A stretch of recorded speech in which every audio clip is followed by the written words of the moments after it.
Hi guys, greetings. Welcome to my channel जिसका नाम है In Short Maritime. And today in this video we are going to discuss regarding a very important portion of the MUCT exam which is physics. So before we enter this video I would suggest you कि आप एक बार description box में जाओ, आपको वहाँ पे एक link मिलेगी मेरी previous video का जिसमें मैंने IMUCT 2023 के बारे में कुछ जनरल टिप्स दी हैं, उसके कोर्स के बारे में बातें करी हैं कुछ, तो एक ओवरव्यू है. So I think it is extremely essential for all of the viewers of this video to once watch that video. तो आप वो वाला वीडियो देख लो फिर इस पे आओ, बेटर है. आप इसके बाद भी देख सकते हो, not a big issue. So my name is Hitesh and this is my YouTube channel In Short Maritime, as most of you know. So before we finally start this video, I would request you to kindly subscribe to my channel, follow my Instagram account by the name of In Short Maritime. यहाँ पे अगर आपको कोई भी doubt है, कुछ भी बात करनी है, you can message me. I will personally reply and all of my followers know that I reply to every single DM of mine. So अगर आप मुझे मैसेज करोगे, कोई भी डाउट है, कुछ भी बात करनी है, then I will be able to help you. Plus we are soon going to start our batches for IMUCT interview and then TMI SAT, आपके स्पॉन्सरशिप, DNS स्पॉन्सरशिप के एग्जाम्स, इन सबके प्रिपरेशन बैचेस शुरू होने वाले हैं which are extremely affordable and do not take a lot of time. मैंने खुद ये सब एग्जाम्स दिए हैं, so I really know what is the right way to prepare for this and I would love to see you all as a part of it. So now coming to the crux of this video, the main part which is physics.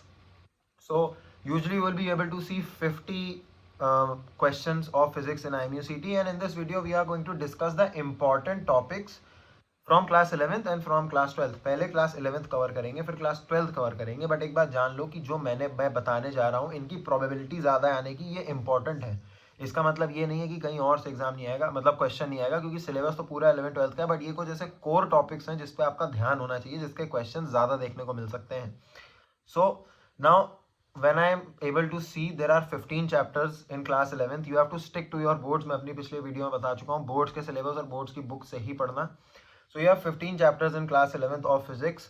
तो इसमें first chapter है physical world class. ये total theoretical है, तो you can skip it. इसमें सिर्फ theory है, इसमें साइंटिस्ट के बारे में बताया है, so it's not that important. Next chapter is unit and measurement. इसमें सिग्निफिकेंट फिगर्स और एरर, ये दोनों ऐसे टॉपिक्स हैं जिसपे क्वेश्चन आ सकते हैं. Now motion in a straight line, obviously this is an important topic, and in this particular topic you are supposed to go through basically difference between distance, displacement, velocity, इन सब के आप वहाँ पे देख सकते हो. Motion in a plane, similarly as I said motion in a straight line. तो स्ट्रेट लाइन के आने के चांसेस ज़्यादा है. मोशन इन अ प्ले में काफ़ी वेक्टर वगैरह एडेड है, so I mean it is again important. But direct question, छोटे क्वेश्चन जो कॉमन सेंस वाले या कंसेप्चुअल होते हैं, वो स्ट्रेट लाइन से आने की ज़्यादा चांसेस है. Laws of motion, next chapter, extremely important. 3 laws of motion, उसके अराउंड जितना भी है, you should be thorough with the laws of motion का चैप्टर. ये इंटरव्यू में भी पूछ सकते हैं, so you should know this.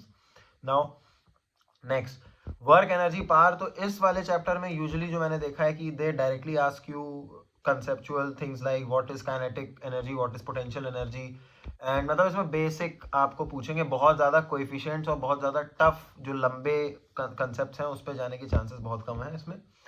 Now system of particles and rotational motion of class 11. तो इसमें जो बेसिक से बेसिक फॉर्मूलाज हैं, जो एकदम इंट्रोडक्टरी फॉर्मूला है हर चीज़ के, जैसे टॉर्क हो गया, एंगुलर मोमेंटम हो गया, मोमेंट ऑफ इनर्शिया हो गया. पहली बात तो पता होना चाहिए सब क्या होता है, रेडियस ऑफ जायरेशन, और उनके बेसिक फॉर्मूला एक बार तुम्हें पता होना चाहिए उनका मतलब क्या होता है. इसमें न्यूमेरिकल आने के चांसेस बहुत कम है, बट फॉर्मूला और कंसेप्ट जो मैं बार बार बोलता रहता हूँ, इट इज़ एक्सट्रीमली इंपॉर्टेंट.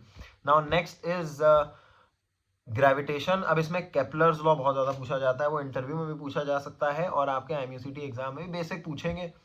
इसमें कुछ डायमेंशनल एनालिसिस भी दी हुई है, so I don't think dimensional analysis बहुत ज़्यादा इंपॉर्टेंट है IMUCT के परस्पेक्टिव से. एस्केप वेलोसिटी इसमें से बहुत ज़्यादा इंपॉर्टेंट है, so this is what you have to go through from this chapter. Now mechanical properties of solids and fluids.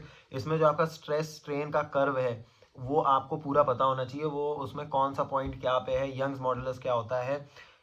मुझे याद है IMUCT में ये पूरा का पूरा डायग्राम आया था, उसमें ABC करके अलग अलग पॉइंट से पूछा था कि what does A indicate, what does B indicate, तो ऐसे करके क्वेश्चन आ चुका है. अब बात करते हैं मैकेनिकल प्रॉपर्टीज ऑफ फ्लूइड. बहुत इसमें भी मतलब आर्किमिडीज प्रिंसिपल तो सबसे बड़ी चीज़ जो पूछते हैं इंटरव्यूज में भी, how does the ship float, laws of flotation, ठीक है, कंटिन्यूटी की इक्वेशन, प्रेशर क्या होता है, फोर्स अपॉन एरिया, तो ये सब कुछ बेसिक. विस्कोसिटी क्या होती है, स्टोक्स लॉ क्या होता है. तो तुम बात समझो, अगर इंट्रोडक्टरी कंसेप्चुअल क्वेश्चन तुमको इस भी चैप्टर के देखने हैं. Now next, thermal properties of matter. तो इसमें मतलब बहुत ज़्यादा कुछ ऐसा नहीं है जो तुमको मुश्किल होगा पढ़ना या थर्मल एक्सपेंशन, लीनियर एक्सपेंशन क्या होता है, वॉल्यूमेट्रिक एक्सपेंशन क्या होता है, तो ये सब कुछ है। थर्मल स्ट्रेस क्या होता है, जब कोल्ड होती हैं चीज़ें श्रिंक करती हैं, जब हॉट होती है एलोंगेट होती हैं, ठीक है, एरिया बढ़ता है। तो ये सब जो है बेसिक्स इसमें से भी तुम्हें पता होने चाहिए। नाउ ऑसिलेशंस में आ जाते हैं तो एसएचएम एक बहुत ज़्यादा ही, और एसएचएम के भी डायरेक्ट क्वेश्चन, ठीक है, बहुत ज़्यादा टफ, बहुत ज़्यादा कॉम्प्लेक्स नहीं आएगा, डायरेक्ट क्वेश्चन, टाइम पीरियड वगैरह जैसे बेसिक क्वेश्चन उसके डायग्राम पे भी। तो एसएचएम का एक ओवरव्यू होना चाहिए। अगेन बहुत ज़्यादा डेप्थ में मेरे हिसाब से जाने की ज़रूरत नहीं है, ठीक है। अब आ जाते हैं अगला चैप्टर, जो लास्ट चैप्टर होता है क्लास 11 का, होता है वेव। तो अब इसमें टाइम पीरियड, एम्पलीट्यूड और फ्रीक्वेंसी, ठीक है, वेवलेंथ, ये सब चीज़ें क्या होती हैं। वेवलेंथ रेसिप्रोकेट कर दो तो फ्रीक्वेंसी हो जाए। तो बहुत बेसिक्स है इसमें भी। देखो इसमें तुम्हें लगेगा मैं बहुत सारी इंपॉर्टेंट चीज़ें बता रहा हूँ, बट उसके बेसिक्स कंसेप्ट और समझ होनी चाहिए उसकी, क्यों क्या उसके सबसे टफ सवाल तुम कर पाओ ना कर पाओ बहुत ज़्यादा, उससे तुम्हें मुझे नहीं लगता प्रॉब्लम होनी चाहिए। बेसिक्स पता होना चाहिए। अब जल्दी से आ जाते हैं क्लास 12th की फिजिक्स पे।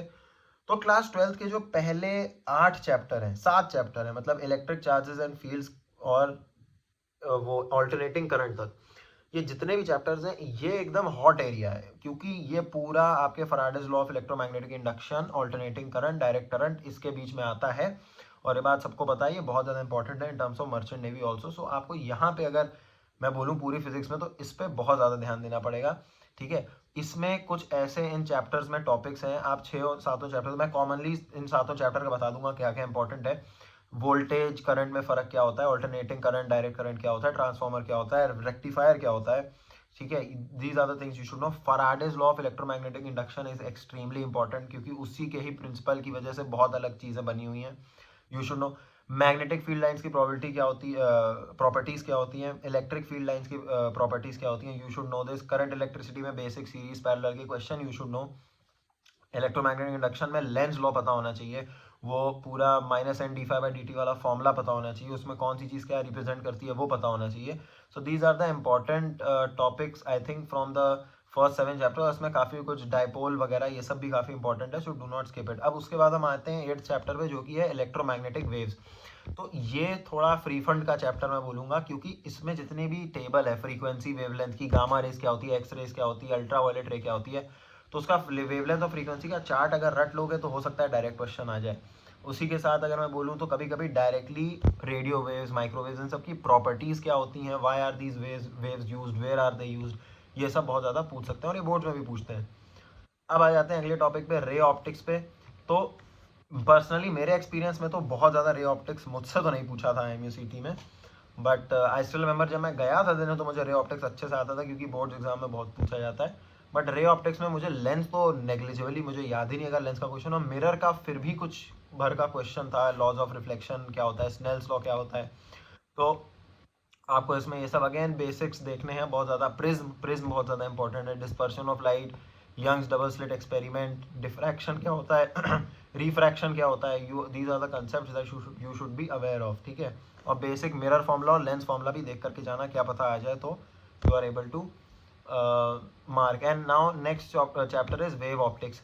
तो wave optics is similar to your ray optics, but इसमें वेव है उसमें, तो इसमें हाइजेंस प्रिंसिपल हो गया, refraction of a wave, reflection of a wave. These are the important topics that I would think would be able to you would be able to see in your MUCT exam. अब इसमें आ जाता है dual nature of radiation and matter। तो भाई इसमें photo electric effect obviously is very important, ठीक है। उसका पूरा जो इवैक्यूएटेड ग्लास ट्यूब का डायग्राम है, you should know how it is done, what are free electrons, what is work function, ये बहुत इंपॉर्टेंट है, क्या होता है electron emission, cut off potential. तो ये सब कुछ ऐसे इंपॉर्टेंट पॉइंट्स है जो तुमको इस चैप्टर से देखना है। और जो रिटार्डिंग पोटेंशियल और कलेक्टर प्लेट पोटेंशियल का एक ग्राफ होता है, मैं नहीं बोल रहा हूँ ज़्यादा आने के चांसेस है, बट अब इस चैप्टर में वो काफ़ी इंपॉर्टेंट है, तो देख लेना, क्या पता you will be able to see it in your MUCT exam. Now atoms and nuclei, मेरे परस्पेक्टिव से तो it is very easy because it is theoretical, but again I don't think कि इससे बहुत ज़्यादा कुछ आना चाहिए, बट अगेन बेसिक्स तो देखना ही है। सो आई वॉन्ट से this is extremely important, but again you should go through the basics of this chapter also, खास करके एटम्स के तो बेसिक्स कर ही लेना। अब semiconductor, again it is very important topic.